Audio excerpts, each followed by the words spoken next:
Shati ma yapano kwa usati wabvisa uniform hanzi hani pane zvanga ndichimboita. Anyway, mhanya kwamai Rudo unoti hanzi namama horaiit. Kwamai Rudo, kumhanya kwamai Rudo uko kwesoko here mama? Kwamai Rudo here. Zera rako iwo ndowakundiudza zvekukutuma manje. Simple thing watumwa nemubereki wako, mhanya kwakati woenda. Munhu unofanira kungoenda usina kubvunza kuti nyaya yacho ndei ndezvei. Chii chiri kunetsa? Ndakadite inini. Hapana zvekuita chitogwinya, kutozvigwinyisa nyama yako. Wabva womhanya kwamai Rudo wanzi kuti hanzi namama horaiit. Nekuti dhata rangu ndandichitaura nawo apa pamai Rudo. So pana ndichitaura nawo dhata riya rangoti tsva, ndisati ndavati horaiit.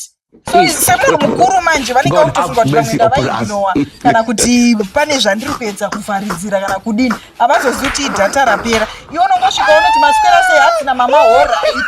Zvapera. Buda uende Toni. Apa dhata ranyu kana rapera chingonipai dola zvendiende unotsvaga uyu dhata racho pamashops apa. Handini ndandine dola iroro ndaimbokudedza. Ndingada ndangomhanya ndega pamashops ndozvitengera dhata rangu ndodzoka pana mai Rudo wangu ndovati horaiit. Dhata racho handina. Unless kana iwe une imwe option yekundijusira tovapindura kuti horaiit. Handidi zvekutotaura newe ipapa ndinokudhinda. Ndinokudhinda. Mhanya kwamai Rudo unovaudza zvandataura. Mai Rudo here ndakaneta uchikoro mwacho tichingopiwa maziweki namemu. Saufunga kuti kuchikoro unenge uchishandira inini. Kuchikoro uri kutoita life yako azvinzwa. Iyi life yekutoti horaiit kuna mai Rudo ndoirido toti mudye pano. Sa horaiit you can choose kuti uda kudya chikafu here kana kuti wonoti horaiit kuna mai Rudo. Mama ndakaneta. Famba Toni, handidi zvokunetsana newe. Famba Toni.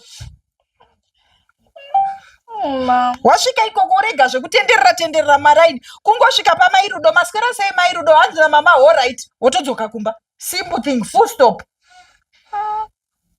Shandi unonzwa here? Ndakaneta. Kuneta kuita sei? Famba ende kuna mai Rudo. Uri kuzvinzwa here? Famba uende kuna mai Rudo. Ndati move. Move. Mama ndakaneta inini. Zvona zvemazuva ano zvisina kana unhu. Mwana akaona zvese ndo unhu hwake iwowo.